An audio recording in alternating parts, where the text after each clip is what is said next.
On July 22nd, 1879, somewhere between the Capitan Mountains and the town of Lincoln, New Mexico, a 19-year-old young man named Billy, who was on the run from the authorities, came across something horrific. What he witnessed over the next several days was unbelievable. When Billy was captured the following year, he told his story of what happened during those few days to Deputy Sheriff Romero. Romero had one of his men write down the accounts Billy told them. When Billy was captured the following year, he told his story of what happened during those few days to Deputy Sheriff Romero. Romero had one of his men write down the accounts Billy told them. Amongst the men who heard the story firsthand, it became known as the Carnage of Capitan. This is Billy's story. Some of the account have been put into modern-day English. I'd been on the run since June of last year, going from place to place, when I decided to head to the Capitan Mountains and stay for a spell. I was going to put the cut on some elk that were living up high, and I'd also be able to relax for a while without much fear of being captured. It was mid-morning as I was making my way up the mountain and caught sight of pieces of clothing down in a deep gulch to my right. I stopped my horse and pondered whether or not I should make my way down there, as it wouldn't be an easy ride, but the more I looked, the more items started to appear. I was hungry and didn't have much with me, so I decided to go down there to see if there was anything worth taking and possibly some food. I was also thirsty and needed to fill my canteen, and there was most likely a stream down there. I'm not sure how long it took me to get down there, but it was a while. As the pieces of clothing came into sight, I noticed just up the hill there was an overturned wagon behind a large tree with items scattered about. This was good, I thought. I'd most likely find some food and other items worth taking. I decided to head straight to the wagon first. As I did, I drew my pistol, cocking the hammer back. I'm not stupid and knew there could still be people about. I'm also a wanted man and knew someone might recognize me. What was odd, though, was the fact that the bodies had several circular holes in them the size of glass jars. Some of them had holes through their faces, which was an ungodly sight to witness, as I could see in the insides of their heads. I sat there for a spell, trying to think of what could have made such perfectly formed holes in them. Nothing I knew of. The only possible thing that came to mind would be balls from cannons, but I seen what they do to a body, and this was not that. These holes were too neat and precise. I finally got off my horse and decided to have a closer look. I wasn't scared up to that point until I started sliding my leg over the saddle and my feet touched the ground. Sitting high on a horse gives you confidence and a better view of what's around you. I looked all around me to make sure no one else was around that might do me harm before walking over to the bodies. As I walked up to within touching distance of the closest body, the ungodly smell of decaying flesh hit me, and I started vomiting. As I turned to look back at the bodies, I could see they were starting to rot, and the insides of the wounds were covered in maggots. They've been here for a few days at least, or longer, I thought. I covered my nose and mouth with my handkerchief as I knelt down to take a closer look to see what might have been the cause of their deaths. Again, the circular wounds were too perfect to be made by cannonballs or even by someone with a knife. I was baffled and scared as I stood up. Right then the hairs on the back of my neck stood up, and I had the uneasy feeling I was being watched. I raised my pistol as I turned around to see if someone was behind me. As I did, I swear to God I saw something swiftly move back into the trees a ways up behind me. I saw just enough to know it wasn't any animal I've ever seen, but I can't explain what it was. My pistol hand clenched in fear as I fired off a round in the direction of the movement. I almost jumped out of my skin as the round went off, as I wasn't prepared for that. I then yelled out, "Who's there? Show yourself. Don't make me come up there." I stood there trembling in fear, trying to act brave when in fact I was as scared as a newborn chick.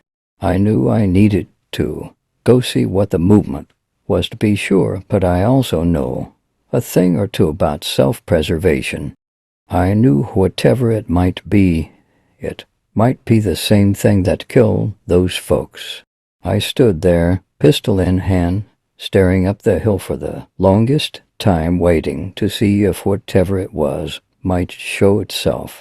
Just when my legs were about to buckle and give out, I decided I needed to inspect the wagon for any essentials that might be of use to me, then get the hell out of there. I slowly backed up to the overturned wagon. As I peered inside the wagon, I kept my pistol up at the ready and continued looking behind me. There was a good amount of dried food and supplies in the wagon, so I quickly grabbed and loaded what I could fit into my saddle bags, all while being cautious of my surroundings. I then mounted my horse and went down to the bottom of the gulch to get some water. When I made it down to the stream, I was taken aback to see a bed of rocks by the stream was covered in what appeared to be blood, with a pool of blood still in one of the larger rocks. It looked fairly fresh. My head was immediately on a swivel. The area was thick with bushes and trees, and if something decided to come at me, I wouldn't have much time to react. The thought of just getting the hell out of there crossed my mind, but I badly needed water, as it had been a day or two since I had any, and it'd be a spell before I'd come across it again. As I stepped down off my horse, I heard someone in a soft voice somewhere behind me say, "Mister, help me." Without thinking, I quickly drew my pistol and turned towards the direction of the voice, as I noticed my pistol hand was trembling something awful. As I stood there looking towards where I thought the voice came from, I saw the tall, thick bushes in front of me moving like something was coming at me. I cocked the hammer back and readied myself for anything to happen. Whatever it was stopped right at the edge of the bushes before exposing itself. I then called out, "Who are you? Show yourself." A few minutes went by as I stood there with nothing happening. Suddenly, without warning, whatever it was turned around and ran back the way it had come. It scared me some, and I almost fired off another round, but was able to stop myself from pulling the trigger in the nick of time. I thought I'd seen some strange things, but nothing like what I was witnessing. I started thinking about what it could possibly be. If it was a person, why would they run from me? I thought, could it be an animal? Animals don't talk, though. I contemplated following it through the bushes, but decided it was too thick and it wasn't worth it. At that point, I just wanted to get water and get out of there as quickly as I could. I didn't want to end up like the bodies I'd found. I put my pistol back into its holster, grabbed my canteen, and quickly filled it up, all the while I kept a watchful eye on my surroundings. A predator's best time to attack is at a watering hole when its prey is busy, and I knew this. As I mounted my horse, I decided to head back up the hill to where I'd originally been headed. It was more open up there, which meant it'd be hard for something to sneak up on me without me seeing it first. Nothing eventful happened the rest of the day, and after riding for several hours and getting some distance between me and that gulch, I decided to settle down for the night. I picked a spot at the base of some cliff so nothing could sneak up behind me. I was always hesitant to make a fire while be on the run, but I was starving and needed to eat, which meant I'd have to cook. I built a fire just big enough to be able to cook some of the dried goods I'd gotten from the wagon. After dinner, I realized how exhausted I was and quickly fell asleep. I vividly remember the dream I was having. I was back in the gulch, and I was laying down on the blood-covered rocks with my horse standing over me. My horse then put her nose to my face, and I could feel her hot, humid breath as she breathed on me. This went on for a while before I slowly started waking up from my slumber, only to realize there was in fact something standing over me inches away, breathing on my face. When my eyes adjusted enough, I could see the thing's outline against the stars and quickly realized it was not my horse or any animal I'd ever seen. I reached for my pistol, which was still in its holster, attached to my hip, and as I did whatever it was, took off. And a flash, without making a single sound. I jumped up as I drew my pistol, trying to see what I could in the darkness. As I turned around in a circle, many times I could see nothing but my horse, and she was still tied up about 20 feet away from me. There was no way it was her breathing on me. I grabbed a bunch more wood and built the fire up as high as I could. I didn't care at that point if anyone saw it. That was the most scared I've ever been in my life. I sat next to the fire the rest of the night, making sure it didn't go out, never going to sleep again. When morning came, I took a few hours nap before moving on as my head ached from not sleeping. When I awoke, I cooked breakfast and contemplated where I should go next. The thought crossed my mind to head back to a town, but the thought of getting arrested and hung out, whatever it was that visited me during the night. I sat next to the fire the rest of the night, making sure it didn't go out, never going to sleep again. When morning came, I took a few hours nap before moving on as my head ached from not sleeping. When I awoke, I cooked breakfast and contemplated where I should go next. The thought crossed my mind to head back to a town, but the thought of getting arrested and hung out, whatever it was that visited me during the night. I decided to press on until I found the elk in their summer grounds. I was in dire need of meat, and elk meat sure sounded good at the moment. I knew I still had a half a day's ride before I'd hit their summer grounds, and hope that was far enough away that the thing wouldn't follow me. I spent the day in fear. As I rode along, I couldn't stop from looking all around me and jumping at every little sound. As I came to the top of a hill which overlooked a small green valley, I saw a herd of elk grazing along. Right then, the fear I'd been feeling left, and I forgot everything that had happened as the excitement of putting the stalk on some elk took over. I quickly dismounted and grabbed my rifle out of its scabbard.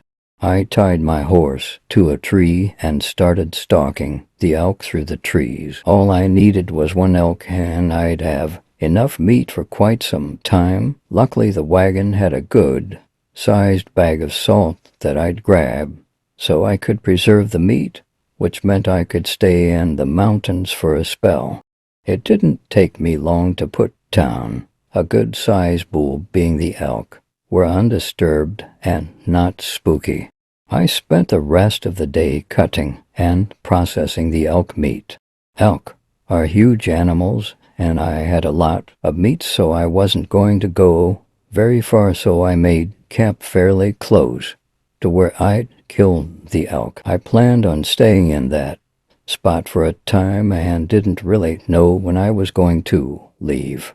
I'd almost forgotten about what had taken place the previous days, which was a good thing. Nothing happened that night, and I actually slept better than I had since I'd escaped from jail. When I woke up, my first thought was I needed water. I knew there was a river just over the hill from me, so the first thing I did was go fetch some water. As I made my way back to camp after getting water, and it came into sight, I couldn't shake the feeling something was watching me. I slowly and cautiously approached as I kept an eye on my horse, who was tied to a tree. If something was amiss, she'd be the first to alarm me. She didn't seem alarmed, so it helped ease my suspicions. I spent the rest of the day salting and hanging the meat to dry. This didn't stop me from looking over my shoulder at the slightest twig snapping or leaves rustling, though she didn't seem alarmed, so it helped ease my suspicions. I spent the rest of the day salting and hanging the meat to dry.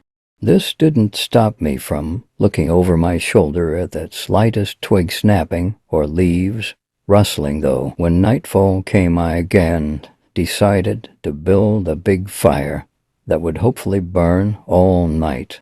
I was extremely tired from processing the elk over the last 2 days, and knew I'd have a hard time staying awake during the night. I sat there staring into the fire, taking in its warmth, and that's the last thing I remember before hearing the soft voice behind me say, "Mister, help me."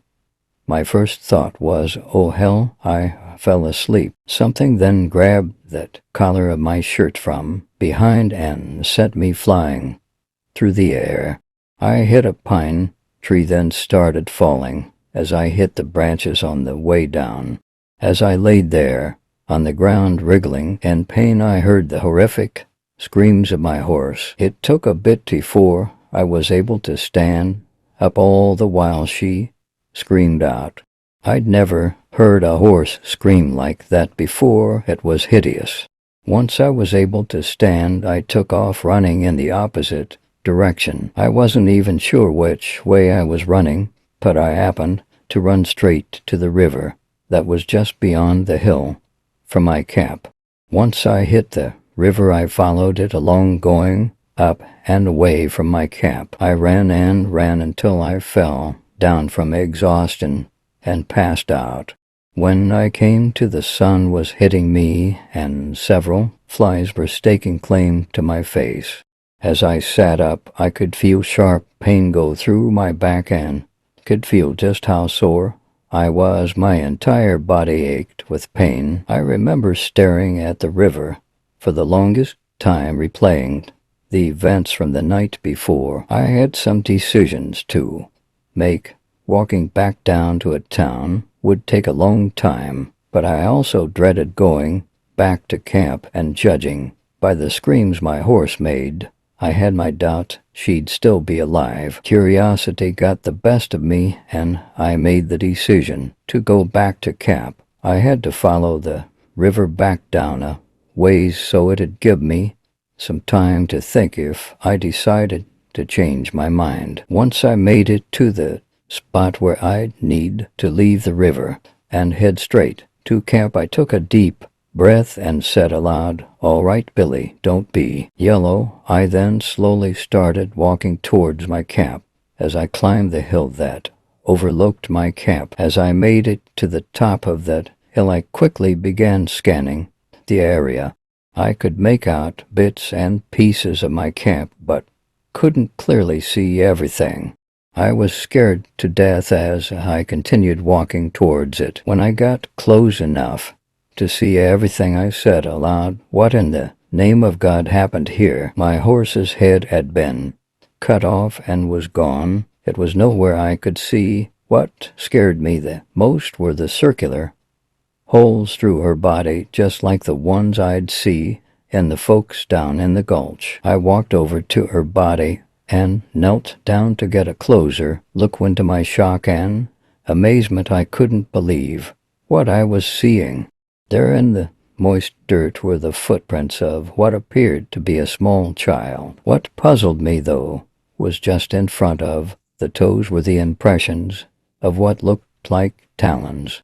Whatever made the footprints had fairly large talons attached to its toes. This scared the bejesus out of me, and I quickly stood up looking all around me, praying whatever made the footprints wasn't going to make me its next victim. I made the immediate decision to gather what I could carry and get the hell out of there. It then took me several days before I made down it to Lincoln.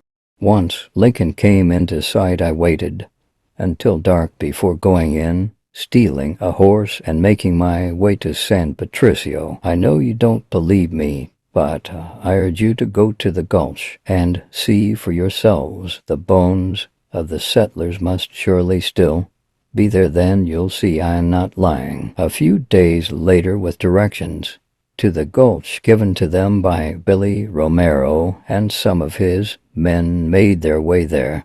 Just as Billy said, the wagon was there along with bones and remnants of what was left of the settlers. A few days later, with directions to the gulch given to them by Billy Romero and some of his men, made their way there. Just as Billy said, the wagon was there along with bones and remnants of what was left of the settlers. Romero and his men verified the bones did in fact have perfectly cut circular holes through their rib cages, sternums, and skulls. They buried what was left of them, but a few of the bones, along with one skull, were brought back to the town of Lincoln and were passed down from generation to generation through Sheriff Romero's family. Only a few people living today have actually seen that skull and bones with their own eyes. For more scary horror stories, please subscribe